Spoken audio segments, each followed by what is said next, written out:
உலகெங்கும் வாழும் முருகர் சொந்தங்களுக்கு வணக்கம். நான் ஜெயம்எஸ்கே கோபி.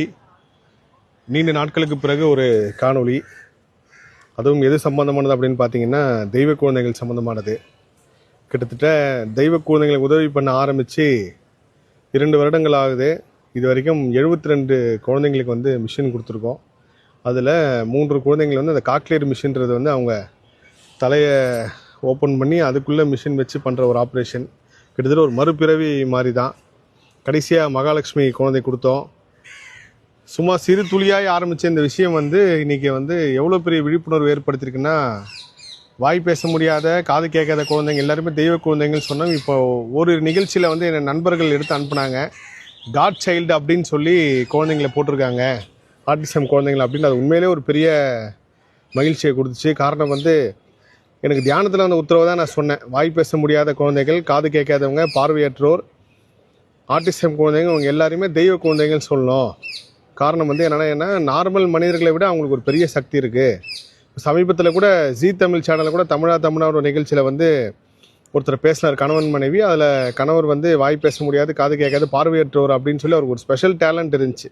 ஸோ இதை வந்து நான் வந்து நிறைய இடத்துல உணர்ந்திருக்கேன். மற்ற குழந்தைங்களுக்கு இருக்கிறத விட இந்த குழந்தைங்களுக்கு வந்து ஒரு பெரிய சிறப்பு சக்தியே இருக்குது. உண்மையிலேயே இவங்க எல்லாருமே எங்கே முருகரோட கனெக்ட் பண்ணுறாங்க அப்படின்னு பார்த்தீங்கன்னா, அழகென்ற சொல்லுக்கு முருகான்னு சொல்லுவாங்க. அழகுனாலே முருகர் தான், குழந்தைங்கள்னாலே முருக சக்தி தான் வந்து நான் உணர்ந்த விஷயம்.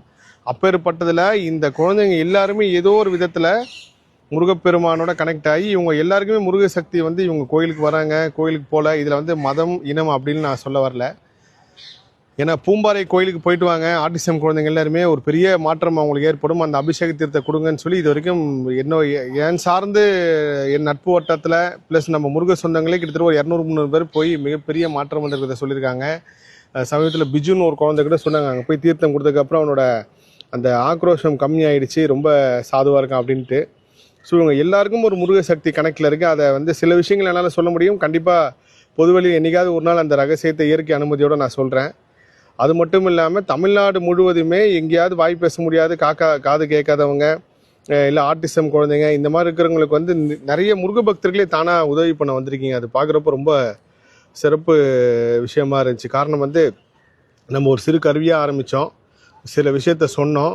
தர்மம் பண்ணுறது வேறு, புண்ணியம் பண்ணுறது வேறு. இந்த குழந்தைங்க எல்லாமே ரொம்ப ரொம்ப சிறப்பு சக்தி உள்ளாங்க, இவங்களுக்கு ஹெல்ப் பண்ணுங்க அப்படின்னு சொல்லிட்டு இதில் ஒரு சில பேர் வாண்டடாகவே இது வரைக்கும் கிட்டத்தட்ட ஒரு 30 பேருக்கு வந்து வாழ்வாதாரத்தை வந்து நம்ம கொடுத்துருக்கோம். நம்பன்றது முருகப்பெருமான் கருணையால் முருகப்பெருமான் நடத்தினார். அதுவும் பார்வையற்றோர், வாய் பேச முடியாதவங்களுக்கு ஒரு தொழில் அமைச்சு கொடுத்து இன்றைக்கி அந்த தொழில் மூலயமா அவங்களுக்கு பெரிய ஒரு பொருளாதாரம் வருது மாதம் அப்படின்றது வந்து உண்மையிலே ஒரு நிறைவான ஒரு விஷயம். இது மட்டும் இல்லாமல் இதுக்கு மேலேயும் இன்னும் நிறைய இந்த தெய்வ குழந்தைங்களுக்கு செய்கிறதுக்கு உண்டான எல்லா இனிஷியேட்டிவ் எடுத்துருக்கோம். டிசம்பர் 3ஆம் தேதி கூட மாற்றுத்திறனாளிகள் நிகழ்வுன்னு சொல்லி ஒரு டே வருது. அன்றைக்கி வாய் பேச முடியாத காது கேட்காத குழந்தைங்க ஒரு விஷயம் பண்ண போகிறோம். அது மட்டும் இல்லாமல் இப்போலாம் வந்து கிருத்திகை சஷ்டி அப்படின்னா கிட்டத்தட்ட இந்த குழந்தைங்களுக்கு அன்னதானம் கொடுக்குற, சாப்பாடு கொடுக்குற நிறைய முருக பக்தர்கள் எடுத்து அனுப்புறீங்க. அது பெரிய சந்தோஷமாக இருந்துச்சு. இப்போ கூட ஒரு தெய்வ குழந்தைங்க மிஷின் கொடுக்க வந்திருக்கோம். மகாலட்சுமி குழந்தை கொடுத்ததுக்கு அப்புறம் தான் மற்ற குழந்தைங்களுக்கு செய்யணும்னு சொல்லி ஒரு முடிவோடு இருந்தேன் நான். ஏன்னா அது அவ்வளோ தடங்கள் ஏற்பட்டு வெற்றிகரமாக கொடுத்து முடிச்சாச்சு.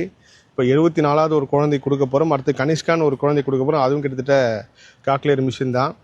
எனக்கு உதவி செய்யணும் அப்படின்னு சொல்லி நிறைய பேர் கேட்குறப்போ நான் உங்ககிட்ட எல்லார்கிட்டையும் ஒரு கேள்வி கேட்பேன். உங்கள் வீட்டில் கன்னி ராசி இருக்காங்களா, மிதுன ராசி இருக்காங்களா, இல்லை உதவி பண்ணுறவங்க, இல்லை இதுக்கு முன்னாடி பண்ணவங்க யாராவது செய்கிறேன் அப்படின்னு சொன்னால் கூட நான் இது கேட்பேன். காரணம் என்ன, நான் கர்மா ரிசர்ச்சில் வந்து நான் இதுக்கு முன்னாடி பதிவு பண்ணியிருக்கேன். ஒவ்வொரு கிரகம் ஒருத்தரை இயக்குது. அதில் வாய் பேச முடியாதவங்க, காது கேட்காதவங்க, ப்ளஸ் இந்த ஆர்டிசம் குழந்தைங்க, பார்வையற்றவங்க எல்லாருக்குமே இந்த புதன் கிரகம் ரொம்ப ஸ்ட்ராங்காக இருக்குது. சூரியன், சந்திரன் இது 2த்தை தாண்டி புதன் கிரகம் வந்து ரொம்ப ஸ்ட்ராங்காக இருக்குது. அதனால தான் நான் இது வரைக்கும் கிட்டத்தட்ட ஒரு 1000 பேர் ஹெல்ப் பண்ணியிருக்காங்கன்னா அதில் 999 பேர் கம்பல்சரி கன்னி ராசியாக இருக்காங்க, இல்லை மீன ராசியாக இருக்காங்க, அப்படின்னா புதன்கிழமை பிறந்தவங்களாக இருக்காங்க, நான் உட்பட. இல்லை இந்த புதன் சக்தி அதிகமாக அவங்க வீட்டில் இருக்கிறனால தான் இந்த குழந்தைங்க ஹெல்ப் பண்ணவே முடியுது. சமீபத்தில் யூஎஸ்ல இருந்து கூட ஒரு கோயில் விஷயமா கிட்ட கேட்குறப்ப நான் சொன்னேன், ஐயா நான் கோயிலுக்கு செய்கிறத விட இந்த தெய்வ குழந்தைங்களுக்கு செய்கிறது வந்து முக்கியமாக கருதுகிறேன். கோயிலுக்கு செய்கிறது எத்தனையோ பேர் இருக்காங்க இந்த உலகத்தில், எத்தனையோ மனிதர்களுக்கு படைக்கப்பட்டிருக்காங்க. கண்டிப்பாக அது வந்துடும்.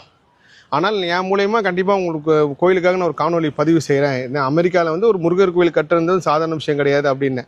அதே மாதிரி நிறைய பேர் என்கிட்ட படிப்புக்காகவும் சில விஷயங்கள் மருத்துவ உதவிக்காக கேட்குறப்போ நான் சொல்லுவேன், ஐயா நான் வந்து இந்த தெய்வ குழந்தைகள் செய்கிறேன். ஏன்னா எல்லா விஷயத்துக்கும் ஹெல்ப் பண்ண எல்லாருமே இருப்பாங்க. ஆனால் இந்த ஒரு செக்டரே வந்து வெளியில் தெரியாத விஷயம். எம்ஜிஆருக்கு அப்புறம் வேறு எந்த பெரிய அரசியல்வாதிகளும் இல்லை அரசியல் தலைவர்களும் இந்த விஷயத்தை வந்து செய்யலைன்றது நான் கண்ட உண்மை. அதேமாதிரி என்ன கர்மா ரிசர்ச்சில் இந்த குழந்தைங்க இருக்கிற ஸ்கூல்லையாக இருக்கட்டும், இல்லை இந்த குழந்தைங்களோட பெற்றவங்களாக இருக்கட்டும், இப்போது இந்த தெய்வ குழந்தைகள் வாய் பேச முடியாத காது கேட்காத பள்ளியில் வந்து நான் இருக்கேன். இங்கே ஒரு பச்சை கலரில் தான் எல்லா யூனிஃபார்ம் இருக்கும். பச்சைன்னே புதன் தான் சொல்லுவாங்க ஜோதிடர்கள் எல்லாருமே.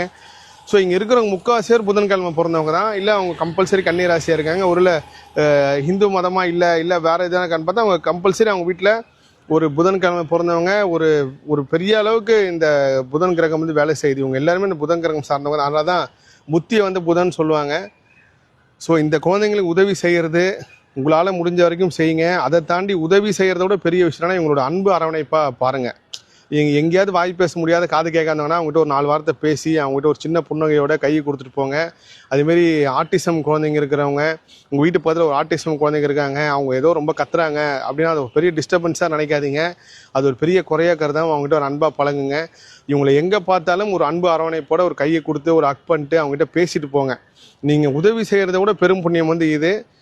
ஸோ இது வரைக்கும் வந்து என்னோட முயற்சி மட்டும் கிடையாது. இதில் நிறைய பேரோட முயற்சி இருக்குது, நிறைய பேரோட பங்களிப்பு இருக்குது இந்த தெய்வ குழந்தை உதவி செய்கிறதுல. ஐவிஎஃப் ட்ரீட்மெண்ட் போனவங்க வந்து ஒரு விஷயம் சொன்னாங்க, அது கண்டிப்பாக நான் பதிவு பண்ணி ஆகணும். அவங்க அமிச்ச வாய்ஸ் நோட்டும் வச்சுருக்கேன். நான் கிட்டத்தட்ட ஒரு 4 வருஷமாக ட்ரை பண்ணி அவங்களுக்கு வந்து எதுவுமே நடக்கலைன்றப்போ அவங்க மதுரையில் இருக்காங்க. அவங்க ஒரு தெய்வ குழந்தைக்கு மிஷின் வாங்கி கொடுத்துருக்காங்க. அவங்களே நேரடியாக போய் வாங்கி கொடுத்துருக்காங்க. அதுக்கப்புறம் அவங்களுக்கு வந்து அந்த கரு நின்றுருக்குன்றப்போ நான் திரும்ப சொல்கிறேன்னா, அந்த தர்மம் வேறு புண்ணியம் வேறு. தர்மம் எல்லாராலையும் பண்ணிட முடியும், புண்ணியம் வந்து எல்லாராலையும் முடியாது. இன்றைக்கி ஒரு அற்புதமான ஒரு குழந்தைக்கு மிஷின் கொடுக்க போகிறோம். வாங்க போவோம். இது எல்லாமே முருகப்பெருமான் கருணை தான். எல்லா புகழும் முருகனுக்கே நன்றி.